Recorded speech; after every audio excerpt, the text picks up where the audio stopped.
Hello everyone, आप सभी का स्वागत है आपके अपने चैनल इन्फो फॉर यू में।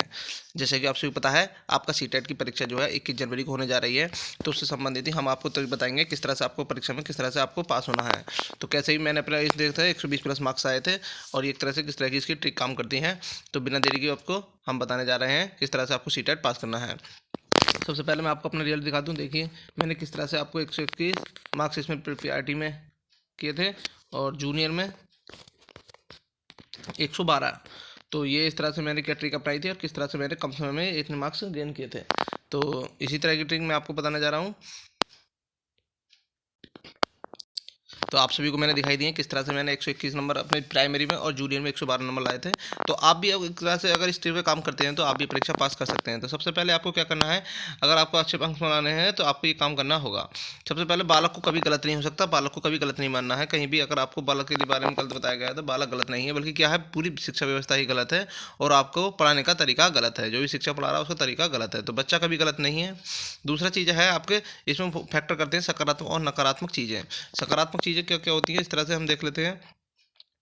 जहाँ सबसे पहले नकारात्मक चीज़ें देख लेते हैं।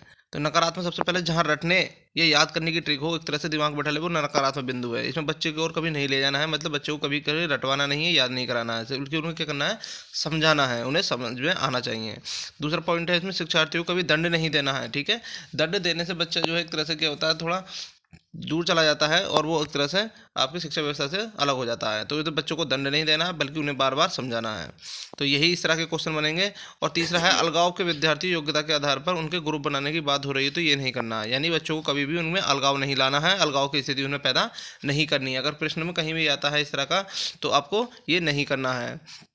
तो तीसरा चौथा, जहाँ लड़के लड़की को भेदभाव को लड़के को चितम बजाया जा रहा है तो इस तरह से विकल्प के साथ नहीं जाना है। यानी दोनों लड़का लड़की दोनों ही समान है शिक्षा की नज़र में। यानी आपको जो है किसी को एक तरह से उच्चतम नहीं बताना है, ना ही लड़का ना ही लड़की, दोनों को क्या करना है, बराबर देखना है। क्योंकि एक तरह से क्या है, ये सामाजिक विकास में आता है।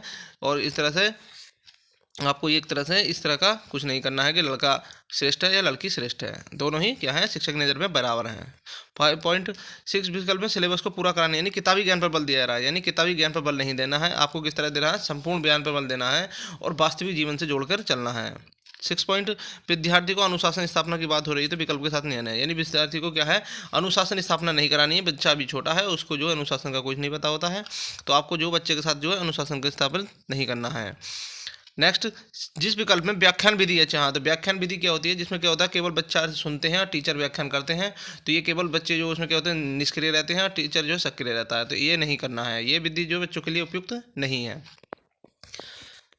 नेक्स्ट 8 पॉइंट, जिस विकल्प में विद्यार्थियों के लिए चीज़ को दोषी ठहराया जाए, यानी कुल मिला के आपको विद्यार्थियों को दोषी नहीं ठहराना है।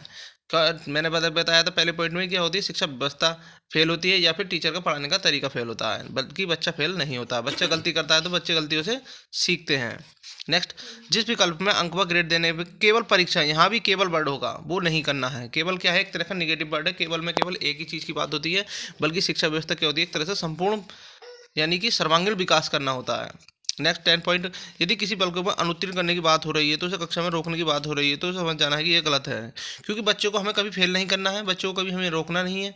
बच्चे का एक तरह से एक ही क्लास में नहीं रहना है, बच्चा आगे बढ़ता जाएगा। अगर मैंने बताया कि कोई फेल होता है तो शिक्षा व्यवस्था फेल होती है, टीचर का पढ़ाने का तरीका, तो बच्चों को अनुत्तीर्ण नहीं करना है। अब बात कर लेते हैं सकारात्मक, यानी कि पॉजिटिव, क्या क्या चीज़ पॉजिटिव रहती हैं। नेक्स्ट पहला नंबर है इसमें, जहाँ शिक्षा अभ्यर्थियों को अवसर दिए जा रहे हो तो वो पॉजिटिव पॉइंट होता है। यानी वो एक तरह से विकल्प के अनुसार सही होता है। ये बच्चों के अनुसार है, बच्चों को अधिक से अधिक अवसर दिए जाएँ, यानी सीखने के अवसर दिए जाएँ और उनको एक तरह से आगे बढ़ा जाए। नंबर 2, बहुभाषिकता पर बल दिया जाए, यानी कि केवल एक भाषा पर बल नहीं दिया जाए, बल्कि कैसा हो, बहुभाषिकता पर ही बल दिया जाए। नंबर पॉइंट 3, करके सीखने को प्रोत्साहित किया जा रहा हो, यानी कि बच्चों को जो करके सीखने पर ही बल दिया जा रहा हो। ये करके किसने सी, पेस्टोलॉजी की ट्रिक थी, उन्होंने बताया था कि करके सीखने पर ही बल दिया जाना है। नेक्स्ट, जहाँ शिक्षार्थियों को कार्य करने के लिए स्वतंत्रता दी जा रही हो, यानी बच्चों को कोई भी कार्य करने के लिए वो स्वतंत्र हो, उन्हें पूरी स्वतंत्रता दी जाए और अपने अनुसार ही क्योंकि बच्चे अगर गलतियाँ करते हैं तो गलतियों से ही सीखते हैं, बिना गलती के कोई नहीं सीखता है। तो उन्हें ये स्वतंत्रता दी जानी चाहिए। और 5 पॉइंट, जहाँ विद्यार्थियों के लिए समावेशन की बात हो रही हो। तो बच्चों को समावेशन यानी कि एक तरह से एक साथ समावेश किया जा रहा है, यानी कि आपके जो सृजनात्मक बच्चे होते हैं और समस्यात्मक बच्चों को दोनों को साथ एक साथ ही समावेश किया जा रहा हो, यानी कक्षा व्यवस्था में सभी को एक साथ लिया जा रहा हो।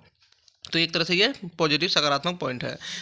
पॉइंट 6, जहाँ कक्षा से जीवन को वास्तविक जीवन से जोड़ा जा रहा हो, यानी कि कक्षा का जो जीवन है, एक स्कूल के जो किससे जोड़ा जा रहा हो, वास्तविक जीवन से जोड़ा जा रहा हो, वो भी एक तरह का आपका पॉजिटिव पॉइंट होता है। 7 पॉइंट, जिस विद्यार्थी में सृजनात्मक जिज्ञासा विकसित की जा रही हो, यानी बच्चे में क्या होती है, एक तरह से जानने की कोई भी चीज़ें इच्छा हो रही हो, ज़्यादा से ज़्यादा जिज्ञासा हो रही हो, और सृजनात्मकता यानी कि क्रिएटिविटी अच्छी होनी चाहिए। तो ये क्या एक पॉजिटिव पॉइंट होता है। तो ये अभी आपके थे सकारात्मक और नकारात्मक पॉइंट थे। कुछ होते हैं जैसे प्रोत्साहित करना और हतोत्साहित करना, यानी बच्चों को हमें क्या करना होता है, प्रोत्साहित करना होता है, ना कि हतोत्साहित करना होता है। तो हतोत्साहित एक तरह से नेगेटिव पॉइंट है, प्रोत्साहित जो है आपका पॉजिटिव पॉइंट है। तो यही चीज़ें आपको ध्यान में रखनी है।